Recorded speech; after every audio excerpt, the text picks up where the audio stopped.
To chill or no chill? That's the question. Roll the intro.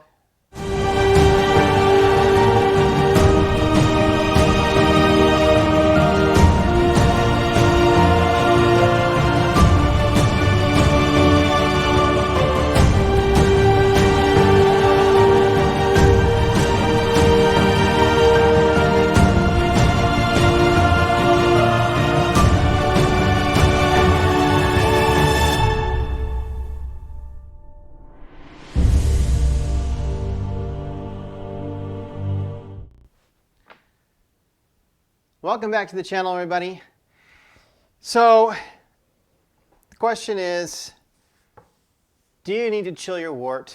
Do you not need to chill your wort? If you don't chill your wort, how do you do it? If you've watched any of my brewing videos, my full day brewing videos, you've seen that I don't chill my wort.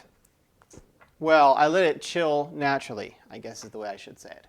So, I mean, the old-fashioned way, or the way that it used to always be done, is you would use a wort chiller, right? If you're not familiar, it's just a coil that is hollow, right? And you basically flow cold water through the coil, which is sitting in your wort, and that cold water flows through and then chills down your wort pretty quickly. The idea was always that you want to chill it down as quickly as possible so that you have the least amount of time where the wort is in what we consider like the danger zone, where it could get an infection or a wild yeast. So let's talk about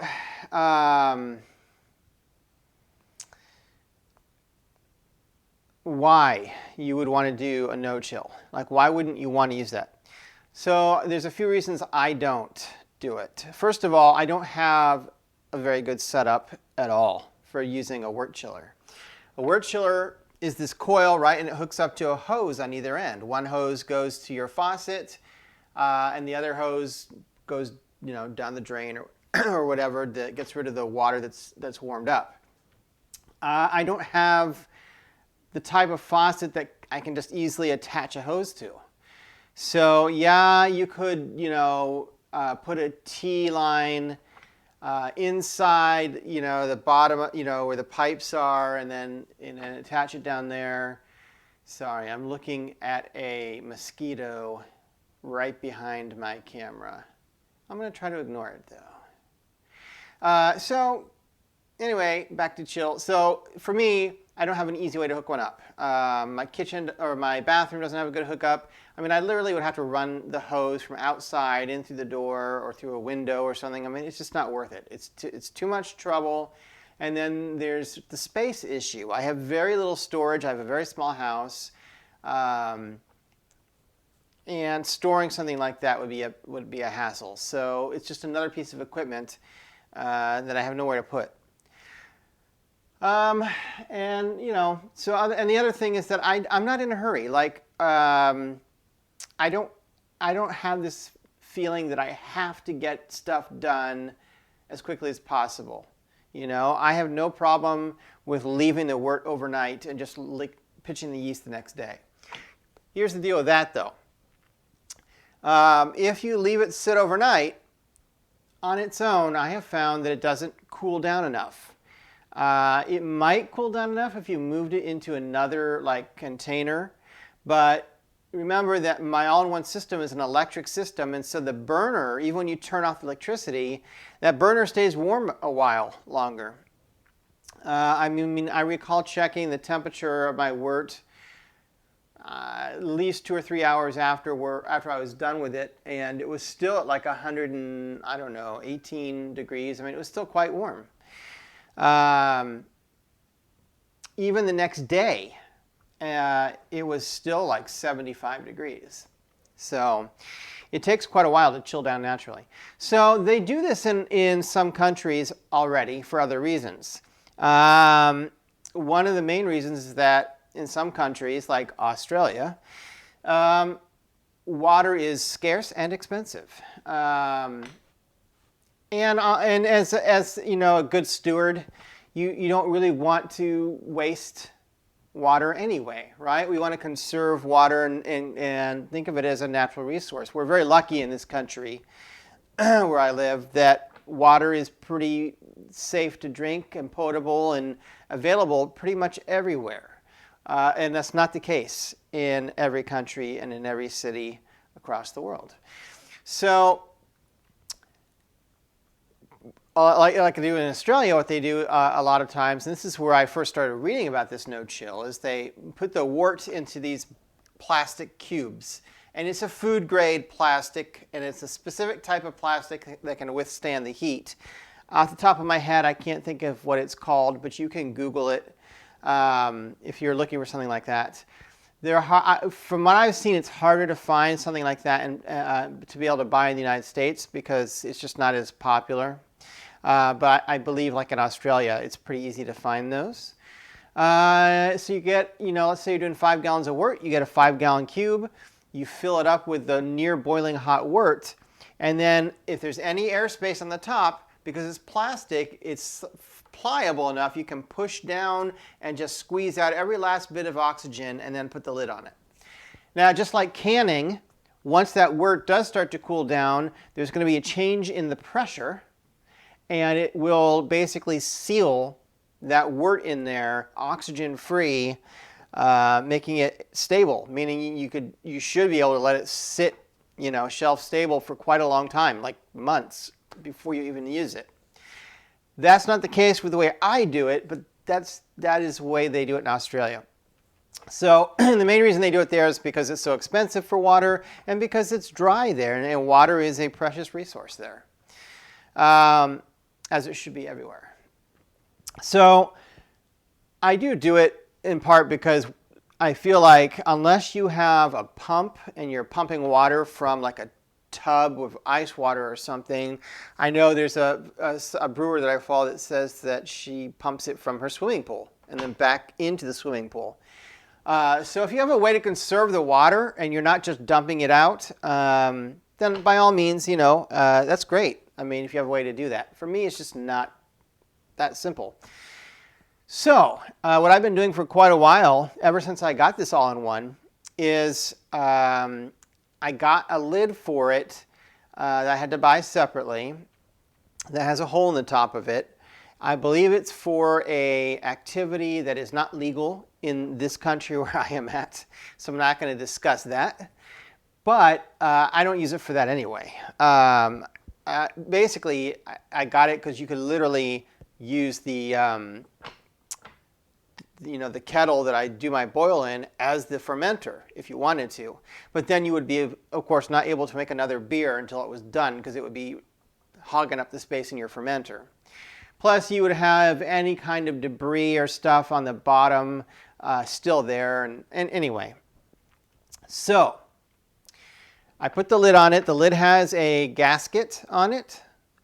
And it has these latches that kind of snap down. And then it has a spot for a bung and an airlock.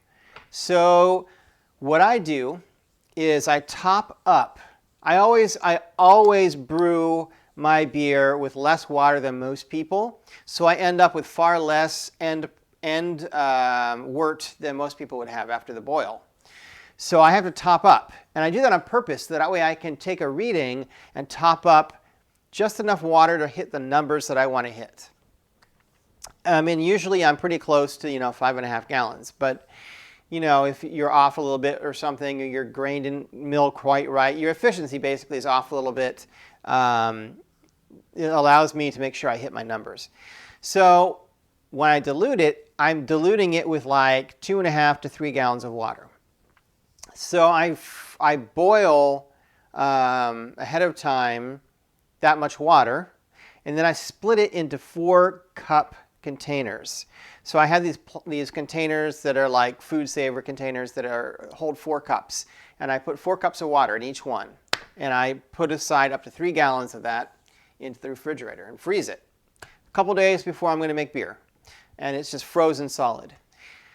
And then when I go to top up my wort, I'm just popping those out, and however much I need, I put in there, and I already have it pre-measured, so I know exactly how much I need to put in ice-wise so when it melts, it'll all be topped up properly. The larger blocks of ice like that will take longer to melt, which means it will help cool down your wort faster.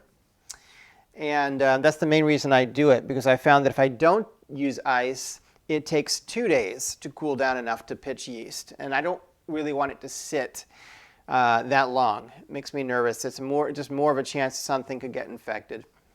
So once it cools down enough with that ice, like let's say 170 degrees, you can put that lid in the airlock, and you might get some bubbling as the steam is pushing its way out the airlock. But because you're not refrigerating it at any point, you're never going to get this issue that some people are worried about, they call it suckage, where because of the difference in pressure, it would, if you put that in the refrigerator overnight, it would literally suck the, sanitizer or whatever you're using in the airlock back into your wort because of the change in pressure. It doesn't happen for me because I'm keeping it at room temperature. It never is that cold, and it never has that drastic a change in pressure.